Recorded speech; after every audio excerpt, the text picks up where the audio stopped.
नमस्कार दोस्तों, honest critic में आपका स्वागत है। दोस्तों, इस वीडियो में थंबनेल में आपको पता चली गया होगा कि हम क्या डिस्कस करने जा रहे हैं। इसमें हम डिस्कस करेंगे जो फाउंडर्स है, पता नहीं इतने सालों से आप लोगों को एक्सपीरियंस होने के बाद भी पेशेंस, जो 3 साल से आप लोगों को पेशेंस रखने के बारे में सिखाया गया है, उसके बाद भी जो फाउंडर्स है वो पेशेंस रखना क्यों नहीं सीख पा रहे हैं, क्यों हमेशा लॉन्च बोनस पर कंसंट्रेट करते रहते हैं। उसके पीछे का जो असली कारण है उसको एनालिसिस करने की कोशिश करेंगे। तो चलिए वीडियो शुरू करते हैं। तो ये टॉपिक निकल के आया कहाँ से? तो अभी रिसेंट में ऐश ने एक इन्फॉर्मेशन दिया था कि no capital decrease from charity, यानी अगर दान पुण्य करते हो तो उससे आपकी जो आमदनी में या आपकी आय में कोई मतलब उसमें नुकसान या कमी नहीं होती है। तो उसके बाद से सारे हमारे जो यूट्यूबर्स हैं, कॉपी ट्यूबर्स हैं एक्चुअली, और जितने आपके लीडर्स हैं वो समझाना शुरू कर दिया, वो मतलब उसके ऊपर मोटिवेशनल चीज़ें वीडियोस बनाना शुरू कर दिए और लेक्चर्स मारना शुरू कर दिए कि चैरिटी के महत्व को समझो, उससे आपकी घटेगी नहीं। $10 में से $3 दे दोगे, $60 बचता है। कुछ भी कैलकुलेशन जो भी दिया हो, लेकिन उसको अगर परफेक्टली समझाने चाहे तो वो बस इसी तरह से समझाएंगे कि ऐश अगर ऐसा बात बोल रहा है तो आप इसके इंटरनल चीज़ों को समझिए, वो क्या बोलने की कोशिश करे उसको समझिए। देखिए, फाउंडर्स ऐसे परेशान है, वो बहुत सारे निजी जीवन में इतने सारे उलझे हुए हैं कि वो उन चीज़ों को ही नहीं समझ पा रहे। फिर आप सीधी सी लाइन ना बोल के ऐसा क्यों लाइन बोलते हो कि फिर से उसको समझने की ज़रूरत पड़े। सीधे शब्दों में समझाइए कि कैसे और क्यों, तो वो समझ जाएंगे। अब हमेशा ये चीज़ को कि ऐश ने क्या बोला है उसको समझिए। डिकोड करना पड़ता है। क्यों डिकोड करना पड़ता है? अगर वो डिकोड करने वाला इंसान होता तो वो गरीब नहीं होता ना, वो कुछ ना कुछ बड़े लेवल पे कुछ कर रहा होता। तो इतना डिकोडिंग चीज़ों को internal read in between the lines, ऐसे टाइम नहीं है इनके पास। गरीब है, डेली वेजर्स है, तो उनको आप सीधे शब्दों में समझा सकते हो। ये ऐश क्या समझाना चाहता है तो ऐश को सीधा ही समझा देना चाहिए कि मैं क्या समझाना चाह रहा हूँ। उसको डिकोड करना, धिल्लन जी आके डिकोड करेंगे, कॉपी ट्यूबर्स आके फिर उनको समझाएंगे, क्या ज़रूरत है? सीधे शब्दों में क्यों नहीं बताया जा सकता है? मेरी रिक्वेस्ट क्या है? मेरी रिक्वेस्ट ये है कि अगर जो फाउंडर्स और जो बड़े फाउंडर्स है या फिर जो बड़े लीडर्स है प्लस जो कॉपी ट्यूबर्स है, उनसे मैं बस यही कहना चाह रहा हूँ कि आप अगर चीज़ों को देखते हो तो खुली आंखों से देखो। आंखों को बंद करके देखोगे तो कंप्लीटली आपको नज़र नहीं आएगा, ये फैक्ट है। दूसरी बात यह है कि अगर आप कुछ चीज़ को सुनना चाहते हो तो कान पर रुई डाल के मत सुनो, क्योंकि उससे आपको क्लियरली सुनाई नहीं देगा। आपको मैं बता रहा हूँ कि एक्चुअल रीज़न क्या है, क्यों फाउंडर्स इतने इम्पेशेंस क्यों है, क्यों इतना ज़्यादा वो आपाक हो रहे हैं, बार बार लॉन्च बोनस क्यों कर रहे हैं। उसके पीछे के कुछ रीजंस मैं आपको दे देता हूँ। बहुत सारे हैं, लेकिन मैं कुछ जो रीजंस मैं सुनते ही आया हूँ उन्हीं के बारे में मैं डिस्कस करता हूँ। पहला पॉइंट है, बहुत सारे फाउंडर्स कर्जे में हैं। नंबर 2, बहुत सारे फाउंडर्स अपने बिलोंगिंग्स को बेच के फिर वो ऑन पैसिव ज्वाइन किया है। चाहे वो लैपटॉप ले लो, चाहे वो बाइक ले लो, चाहे थोड़ी बहुत ज़मीन को ले लो, बहुत सारे ऐसे सिचुएशंस है। तीसरा पॉइंट, बहुत सारे फाउंडर्स ऐसे हैं जो डेली वेजर्स है। डेली वेजर्स आज खा रहे, आज कमा रहे, आज कमा रहे, आज खा रहे, आज कमा रहे, आज खा रहे, कल के लिए भी पैसा नहीं बचता है। अगर ऐसे लोग भी अगर 8-9 हज़ार दे के अगर जुड़े हैं ऑन पैसिव से, तो आप समझिए तो फिर वो पैसा आया कहाँ से? उन्होंने तो कोई सेविंग करके नहीं रखी थी। फिर अगर और आपको मैं एग्जांपल देता हूँ, बहुत सारे लोगों ने गोल्ड को मतलब गिरवी रखे, यानी उसको इंटरेस्ट पे लेके फिर ऑन पैसिव ज्वाइन किया है और आज तक वो इंटरेस्ट दे रहे हैं। क्यों? क्योंकि उनको ये लगा था कि जब उन्होंने गोल्ड को रखा था कि वो अगले महीने तो पैसे आने वाले हैं, तो उस हिसाब से उन्होंने सोच के रखा था। और आपको मैं बताता हूँ, इस तरह के भी थिंकिंग के लोग होते हैं। ये ऐसा मैं कोई ये सब चीज़ें ना बनावटी नहीं बोल रहा हूँ, ये मैं बहुत सारे एक्सपीरियंस करके, यानी लोगों से मिल के या फिर लोगों को देख के और बहुतों को जान के फिर मैं ये सब बातें बता रहा हूँ, ऐसे हवा में नहीं बोल रहा हूँ। फिर आपको एग्जांपल देता हूँ, 2020 में ऐसे बहुत सारे लोगों ने जितनी अपनी सेविंग ही ख़त्म कर दी। ऐसा कोई खतरनाक सेविंग भी नहीं था, लेकिन फिर भी जितना भी था उन्होंने ख़त्म कर दी। शायद उससे थोड़ा सा चल जाता, लेकिन उस सेविंग को ख़त्म करने की वजह से उसको कर्जे पे चढ़ गए। कैसे? मैं आपको एग्जांपल दे रहा हूँ 2020 में, और ये एग्जैक्टली मुझे वो इन्फॉर्मेशन स्पेशली कॉल करके ये चीज़ बताया है, इसलिए मैं आपसे शेयर कर रहा हूँ।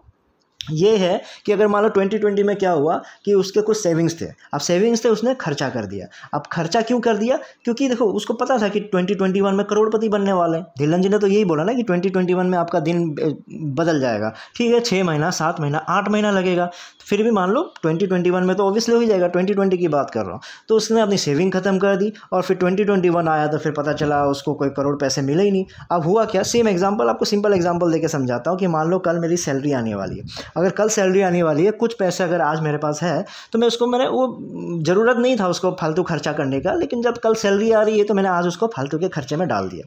अब कल सैलरी आई नहीं, अब वो कल कोई बात नहीं, 1-2 दिन 3 दिन लेट होते गया। उसके बाद फिर पता चला अगले महीने में सैलरी नहीं आई, तब फिर मैंने कर्जा लेना शुरू कर दिया कि अरे यार, मैं तो जो सेविंग था मैंने खर्चा कर दिया। अब क्या हो गया? मेरे ऊपर कर्जा बढ़ता चला गया क्योंकि वो सैलरी आ ही नहीं रही। अब तो ऐसी सिचुएशंस भी आए, लोगों ने सेविंग ख़त्म कर दी क्योंकि सपना दिखाया गया था कि अगले महीने कुछ होने वाला है।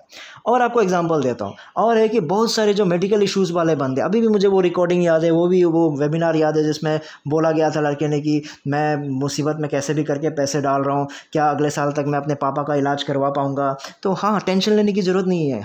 हम तो इसीलिए ऑन पैसिव बन रहा है कि आपको प्रॉब्लम्स, ये 2020 की बात है, इसलिए बन रहा है। और बहुत ही जल्द और बहुत ही श्योरिटी के साथ आपको अपने पापा का इलाज आप सही से करवा पाओगे। 2021 में उसके पापा का इलाज होना था, अब पता नहीं वो कहाँ पे है, क्या कर रहा है पता नहीं, क्योंकि 2 साल 3 साल तो बीत चुके हैं।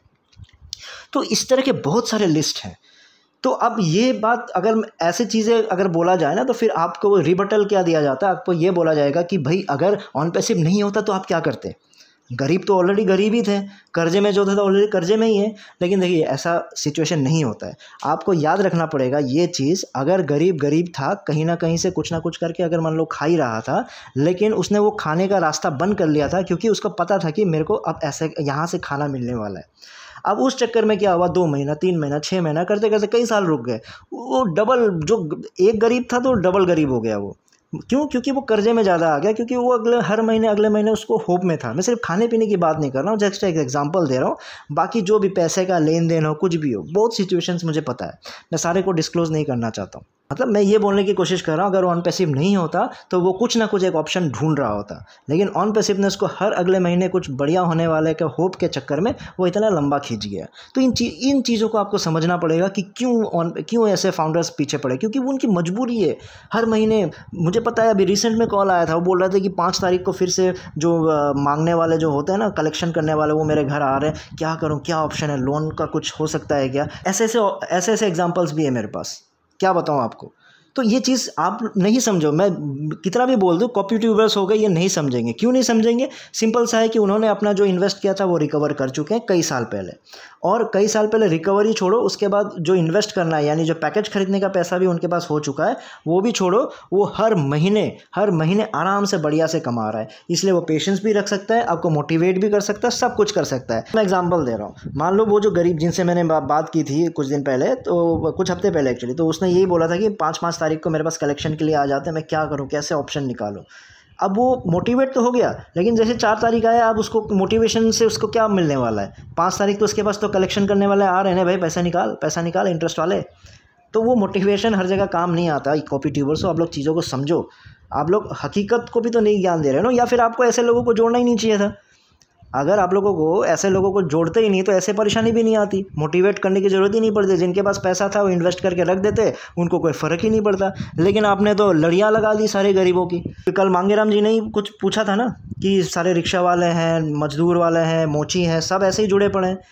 तो वो तो क्वेश्चंस पूछेंगे, वो लोग कहाँ से पेशेंस रखेंगे भाई। हर रोज़, हर मर्रा की ज़िंदगी में हर रोज़ कुछ ना कुछ उनको टेंशन्स आते रहता है। वो टेंशन्स को रिलेट करेंगे फिर ऑन पैसिव से, क्योंकि ऑन पैसिव ने वादा किया था ना।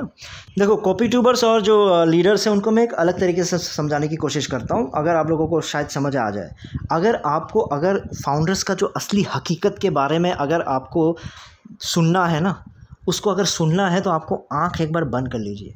आँख बंद करके, क्यों आँख बंद करने के लिए बोल रहा हूँ, क्योंकि आप वो जो चकाचौंध है, ऑन पैसिव का चकाचौंध को थोड़ी देर के लिए आप मत देखिए और उस आँख बंद करके एक बार सुनिए उन्होंने क्या कहा था। उन्होंने कहा था कि मैं बहुत गरीब हूँ, कल मैं क्या करूँ, कल पैसे नहीं है मेरे पास, मैंने इधर से निकाल के पैसा वैसा डाला, वैसा किया। तो तब आपको समझ आएगा, अरे यार ये तो ये बातें कर रहा है। क्योंकि क्योंकि आप लोग क्या हो रहा है कि आँख खोल के किसी की बात सुन रहे हो, तो आप सुन तो रहे हो, लेकिन आपको नज़र क्या आ रहा है, आपको नज़र आ रहा है ऑन पैसिव ये मार्केटिंग नज़र आ रहा है, ऑन पैसिव का दुबई का एडवर्टाइजमेंट नज़र आ रहा है। उस वजह से वो जो भी बोल रहा है आपको सुनाई नहीं दे रहा है। दूसरा चीज़ मैं आपको बताता हूँ, अगर आप किसी चीज़ को देखना चाहते हो, उनका सिचुएशन, जो फाउंडर्स किस तरह से मुसीबत में, अगर उसको सिचुएशन को आपको देखना है, अगर उसको समझना है, देख के समझना है, तो आप कान बंद कर लो। कान क्यों बंद कर लो? ने ये कहा है, धिल्लन जी ने ये कहा है, उसको कुछ देर के लिए मत सुनो, बल्कि ये देखने की कोशिश करो कि जो फाउंडर आपके पास आया था, जिस फाउंडर्स की जो स्थिति है, उसको जाके देखो, तब समझ में आएगा, अरे यार ये तो बड़ी मजबूरी में है। तो आप रिवर्स ऑर्डर पे चीज़ों को देखना और सुनना शुरू करो, तो आपको सब समझ आ जाएगा। ठीक है दोस्तों, फिर इस वीडियो में इतना ही था। फिर नए वीडियो में नए टॉपिक के साथ आऊँगा, तब तक के लिए टेक केयर, बाय बाय।